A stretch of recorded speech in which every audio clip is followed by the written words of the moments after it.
మరి కాంగ్రెస్ని అదే కేసీఆర్ కుటుంబాన్ని కాంగ్రెస్లోకి రానివ్వం అని అన్న వ్యాఖ్యలకి, అదేవిధంగా కేటీఆర్ గారు మాట్లాడిన మాటల కిందకి మీరు అన్నారు కేటీఆర్ కరెక్ట్గా మాట్లాడతారు, ఆయన ఎప్పుడు కూడా తప్పుగా మాట్లాడరు అని.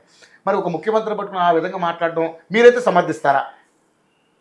అది ఎవరైనా సరేనండి, ఒక ముఖ్యమంత్రిని గౌరవించి మాట్లాడాలి. కేటీఆర్ గారు మాట్లాడినా, బత్స శ్రీనివాస్ మాట్లాడినా, రవి గారు మాట్లాడినా, ఇంకెవరు మాట్లాడినా, అది ఎవరు మాట్లాడినా, ఎవరిని మాట్లాడినా ముఖ్యమంత్రి పదవిలో ఉన్నప్పుడు నిన్న కేసీఆర్ గారు ఉండే, నేడు రేవంత్ రెడ్డి గారు ఉన్నారు, రేపు ఇంకెవరో వస్తారు, వారిని గౌరవించాల్సినటువంటి అవసరం ఉంది. ఒక్కసారి మీరు మాట్లాడే ముందు కేటీఆర్ గారు ఏం మాట్లాడారు ఒక్కసారి మనం విందామా? ఒక చిన్న బయట ఒకసారి ఆ బయట ఒకసారి ప్లే చేయండి ఒకసారి. పార్టీల నుంచి ప్రజల దృష్టిని మరల్చాలని ప్రయత్నం చేసినా మల్లనీయం ప్రజల తరపున అడుగుతూనే ఉంటాం. నువ్వు ఎన్ని రకాలుగా వేధించినా నిన్ను వదిలిపెట్టాం, నీ కాంగ్రెస్ పార్టీని బొందబెట్టేదాకా వెంటాడుతూనే ఉంటాం. కేసీఆర్ కమిషన్ ముందు పిలవాలి కాబట్టి పిలిచారు అనుకోవచ్చా? కేసీఆర్ గారు తెలంగాణ చరిత్ర, కేసీఆర్ ను ఇవాళ పిలిచి అది కూడా ఇరిగేషన్ గురించి మాట్లాడటము అంటే ఇది హనుమంతుడి ముందు కుప్పిగంతులు లాంటివి. ఎందుకంటే కేసీఆర్ గారికి ఉన్నంత క్షుణ్ణమైన అవగాహన, వాగులు, వంకలు, నదులు, చెరువులు, వీటి గురించి ఇరిగేషన్ రంగం గురించి కేసీఆర్ కు ఉన్నంత అవగాహన బహుశా భారతదేశంలోనే ఈరోజు సమకాలీన రాజకీయాల్లో ఏ రాజకీయ నాయకుడికి కూడా ఉండదు. మరి అట్లాంటిది కేసీఆర్ గారిని పిలిచి లేదు అడుగుతామంటే హనుమంతుడి ముందు కుప్పిగంతులే అవుతుంది. ముమ్మాటికి నిజాలు అల్టిమేట్ గా తేల్తాయి, ధర్మము న్యాయమే గెలుస్తుంది. అల్టిమేట్ గా కేసీఆర్ గారి పేరు చరిత్రలో సువర్ణాక్షరాలతో తెలంగాణను సాధించిన నాయకుడిగా, తెలంగాణను సస్యశ్యామలం చేసిన నాయకుడిగా చరిత్రలో సువర్ణాక్షరాలతో లిఖించబడుతుంది. ఈ చిల్లర రాజకీయాలు పట్టించుకోకండి. 6 గ్యారంటీలు 420 హామీల మీదనే మనం అందరం దృష్టి పెడదాం. ఖచ్చితంగా రేవంత్ రెడ్డిని, కాంగ్రెస్ పార్టీని తొందరలోనే ఈ చిల్లర రాజకీయాలు అన్ని ముగిసిన తర్వాత ప్రజాక్షేత్రంలో బట్టలిప్పి నించోబెట్టే విధంగా కార్యాచరణ ఉంటుంది. దానికి మీ మద్దతు పలకాలని రాష్ట్ర ప్రజలు. రేవంత్ రెడ్డి అనే ఒక చిల్లర నాయకుడు, ఒక చిల్లర వ్యక్తికి కేబినెట్ అంటే అర్థం కాదు, కేబినెట్ ఎట్లా పనిచేస్తుందో అర్థం కాదు. ఎందుకంటే ఆయన ఆలోచనలు వేరు, ఆయన ఎజెండా వేరు. ఆయనకు రాష్ట్ర ప్రయోజనాల కంటే, రైతుల ప్రయోజనాల కంటే రాజకీయ ప్రయోజనాలు, రాక్షస ఆనందము, పైశాచిక ఆనందం ఆయనకు ముఖ్యం. ఆయన చిల్లర పని చేసి బ్యాగులు మోసి జైల్లో పడ్డాడు కాబట్టి మా వాళ్ళని కూడా కొంతమందిని జైల్లో పెట్టాలనేది ఆయన వికృతమైన ఆలోచన తప్ప ఇంకోటి కానే కాదు. నేను చెప్పేదల్లా ఒకటే, అబద్ధం నిజం నిలకడ మీదనే తెలుస్తుంది. నిజం కడప దాటే లోపల అబద్ధం అంగిలాగేసుకుని ఊరంతా తిరిగి వస్తుంది అన్నట్టు కొన్ని రోజులు కాళేశ్వరం అని, కొన్ని రోజులు ఫోన్ ట్యాపింగ్ అని, కొన్ని రోజులు ఫార్ములా అని ఏదైతే డ్రామాలు రేవంత్ రెడ్డి ఆడుతా ఉన్నాడో, ఆయన ప్రభుత్వం ఆడుతా ఉందో, ఇవన్నీ కూడా కేవలం ప్రజల దృష్టి మరల్చడానికి చేస్తున్న చిల్లర ప్రయత్నం. 420 హామీలు, 6 గ్యారంటీలు అమలు చేయలేని ముఖ్యమంత్రి, చివరికి మంత్రివర్గ విస్తరణ చేయలేని ముఖ్యమంత్రి, చివరికి మంత్రివర్గ విస్తరణ చేసిన పోర్ట్ఫోలియోలు కూడా కేటాయించుకోలేని ఒక అసమర్థ ఫెయిల్యూర్ చీఫ్ మినిస్టర్.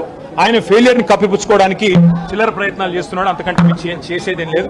కేసీఆర్ గారితో ఇరిగేషన్ గురించి మాట్లాడడం అంటే హనుమంతుడి ముందు కుప్పిగంతులాగా ఉంటుంది. ఎందుకంటే కేసీఆర్ గారికి సమకాలీన రాజకీయాల్లో భారతదేశంలో ఆయనకున్నంత క్షుణ్ణమైన అవగాహన, నదులు, వాగులు, వంకలు, చెరువులు ఏం చేయొచ్చు అనేది, ఏం చేసి చూపెట్టిందో కూడా కేసీఆర్ నాయకత్వం తెలంగాణ ప్రజల ముందే ఉంది.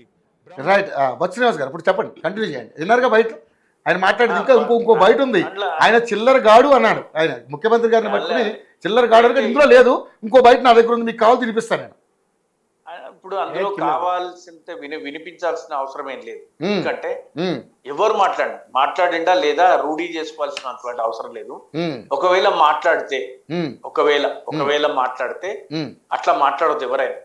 ఆయన ఆ ఫ్లోలో అంటే ఆ కేసీఆర్ గారిని విచారణకు పిలిచినటువంటి నేపథ్యంలో ఆ మాట్లాడే క్రమంలో అంటే ఇప్పటి వరకు మనం విన్న బయటలో అయితే తన అంటే రేవంత్ రెడ్డి గారి అసమర్థత గురించిన వ్యాఖ్యలు చేసింది కాబట్టి ఆ క్రమంలో ఏదైనా మాట్లాడి ఉండవచ్చు. కానీ ఆయన కూడా అట్లా మాట్లాడరు జనరల్ గా. ఒకవేళ మాట్లాడితే మాత్రం మాట్లాడకూడదు, అది ఆక్షేపణీయం. ఎవరైనా మాట్లాడినా తప్పే. అది నిన్నటి వరకు ముఖ్యమంత్రి గారు ఉన్నారు, అది కేసీఆర్ గారు మాట్లాడింది. కేసీఆర్ గారు ఎన్ని మాట్లాడినా కూడా ఒక పెద్ద మనిషిగా, ఒక పెద్ద వయస్కుడిగా, పెద్ద మనిషిగా మాట్లాడిండు అని అన్నాం. కానీ ఆయనను ఎవరైనా ఏదైనా అంటే మాత్రం ముఖ్యమంత్రి గారిని ఎవరైనా అంటారా అని అందరము ఎదురొడ్డి పొట్లాడినటువంటి మన మీడియాలోనే మనం చాలా మాట్లాడు. రేవంత్ రెడ్డి గారు అనేకమైన మాటలు మాట్లాడిండ్రు. ఆ రోజు ప్రతిపక్ష నాయకుడిగా చాలా మాటలు మాట్లాడారు. సరే అంటే ఆ సందర్భంలో కూడా మేము అన్నాం ఇట్లా మాట్లాడొద్దు ముఖ్యమంత్రి అంటే అసలు ఈ లాంగ్వేజ్ నేర్పించిందే కేసీఆర్ ఇంకోటి చూడండి ఒకసారి ఇది వినండి ఒక్కసారి అంటే మిమ్మల్ని అంటే నేను ఇట్లా అన్నానని కాదు కానీ ఒకసారి ఇది చూడండి. ఆయన జేజమ్మతోనే కొట్లాడినోడు కేసీఆర్, ఆ జేజమ్మని ఇక్కడి నుంచి తరిమేసినోడే కేసీఆర్. కాబట్టి రేవంత్ రెడ్డి అనే చిల్లరగాడు విన్నారు కదండి. మాట్లాడిన ఆయన చిల్లర ప్రభుత్వం ఏం చేసినా కేసీఆర్ ఇంటికి కూడా పీకలేడు ఆయన మాట్లాడేది. ఈయన మాట్లాడేది కేసీఆర్ ఇంటికి కూడా పీకలేడు మాట్లాడుతున్నాను సార్. ఇది మన కేటీఆర్ గారు 100 జన్మలెత్తినా రేవంత్ రెడ్డి అనే చిల్లరగానికి కేసీఆర్ గొప్పతనం అర్థం కాదు. రేవంత్ రెడ్డి గురువు, ఆయన జేజమ్మతోనే కొట్లాడినోడు కేసీఆర్, ఆ జేజమ్మని ఇక్కడి నుంచి తరిమేసినోడే కేసీఆర్. కాబట్టి రేవంత్ రెడ్డి అనే చిల్లరగాడు ఏం మాట్లాడినా ఆయన చిల్లర ప్రభుత్వం ఏం చేసినా కేసీఆర్ ఇంటికి కూడా పీకలేరు. సార్ దీని మీద కూడా చెప్పండి సార్. దీన్ని ఇట్లా మాట్లాడితే అంటే సమాజానికి అంటే తెలంగాణ సమాజానికి ఏం మెసేజ్ ఇస్తున్నట్టు? ఆయన కేటీఆర్ అనే వ్యక్తి మా బాస్, ఆయన ఎందుకు మాట్లాడిండు, ఆయన మాటల మీద మేము పదే పదే వ్యాఖ్యానించాల్సినటువంటి అవసరం లేదు, వ్యాఖ్యానించేటువంటిది ఉండదు. ఒకటి మాత్రం ఏం చెప్పగలుగుతామంటే ఎవరైనా పరుష పదజాలం మాట్లాడితే అది ఆక్షేపణీయం అనేటువంటిది చెప్పగలుగుతాం, అంతవరకే. దాన్ని మించి మనం ఏంటి అంటే మనం ఏం మాట్లాడలేము. ఆయనే మా బాస్, ఆయన అట్లా మాట్లాడండి, మీరు ఏం మాట్లాడతారంటే ఏం మాట్లాడతాం అట్లా. మీ బాస్ వ్యాఖ్యలు మీరు సమర్థిస్తారా? మీరు కూడా ఒక కామన్ మ్యాన్ గా లేకపోతే ఒక పార్టీ నిబద్ధత నేను అదే చెప్పొస్తున్నా. ఎవరు పరుష పదజాలం ఎవరు మాట్లాడినా ఆక్షేపణీయమే, అది అనుసరణీయం కాదు, ఆహ్వానించదగినది కాదు. అది ఎవరు మాట్లాడినా కూడా దాన్ని యాక్సెప్టెన్స్ చెయ్యరు, అది ఇంతవరకు చెప్పచ్చు. Okay right. ముఖ్యంగా సరే మీరు మీకు పార్టీ కట్టుబడి పనిచేయాలి కాబట్టి సరే మీకు వాటి మీద సమగ్రంగా మీరు దాని గురించి విశ్లేషించలేకపోవచ్చు. కానీ ఏదైతే కుటుంబాన్ని ఏదో కేసీఆర్ కుటుంబాన్ని కాంగ్రెస్లోకి రానివ్వబోము అన్న వ్యాఖ్యకి మీరే ఇవన్నీ ఇప్పుడు ఈ రేవంత్ రెడ్డి గారు కేసీఆర్ కుటుంబాన్ని కాంగ్రెస్ లోకి ఎందుకు వస్తారండి? ఏమన్నా అందులో అంతకుముందు పని చేయలేదా? కలిసి పనిచేసిన నేపథ్యం ఉంది కదా. అట్లా నువ్వు రెంటింట్లో ఉన్నావు, ఇప్పుడు తర్వాత సొంతీలు కట్టుకున్న తర్వాత మళ్ళీ రెంటింట్లో పోతారా? పోరెవరు అంటే అట్లా జరగదు. ఎందుకు అంటే ఒక పార్టీ ఏర్పాటు చేసుకొని ఆయన నాయకునిగా ఎదిగి యువకుడిగా ఉన్నప్పుడు తొలినాళ్లలో కాంగ్రెస్ లో ఉన్నారు, ఆ తర్వాత టీడీపీలకు వెళ్ళిండ్రు, ఆ తర్వాత తెలంగాణ ఉద్యమానికి నాయకత్వం వహించిండ్రు, తెలంగాణ వచ్చింది. 25 సంవత్సరాల ఎన్నికలను ఎదుర్కొన్న పార్టీ, 10 సంవత్సరాలు అధికారంలో ఉన్న పార్టీ, మళ్ళీ ఇప్పుడు వెళ్ళి ఈ పార్టీలోంచి పోయి కాంగ్రెస్ లో పడతారంటే ఎవరు పడతారు, ఎందుకు పడతారు? ఆయన ఏంటంటే ఇగో ఈ రోజు మనం చర్చ జరుపుకుంటున్నాం, చూసినావా?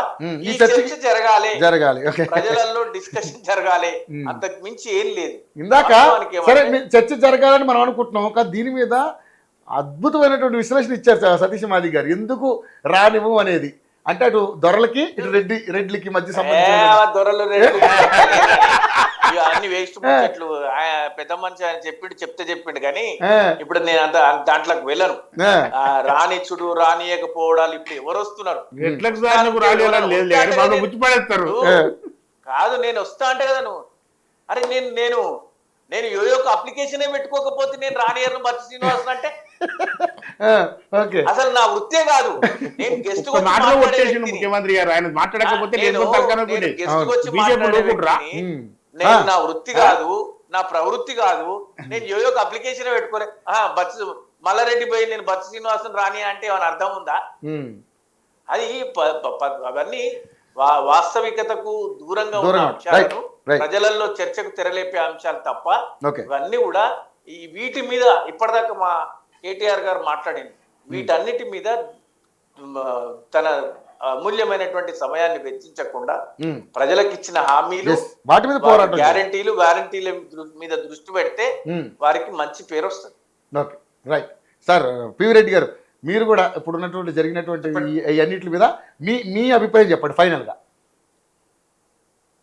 కేటీఆర్ గారు మాట్లాడిన వాటి విషయం కావచ్చు, ఇక కిషన్ రెడ్డి గారి అంశాలు మొత్తం టోటల్గా అదే ఇప్పుడు కేటీఆర్ గారు మాట్లాడి ఇప్పుడు కాదు, చాలాసార్లు ఆయన నోరు జారికి మాట్లాడుతున్నట్టుగా కనిపించింది. ఎందుకంటే ఎవరికైనా కూడా అహంకారం నెత్తి మీదకి ఎక్కితే అవును, మరి దాని రాజకీయ అంతం ఎవరు చూస్తారు?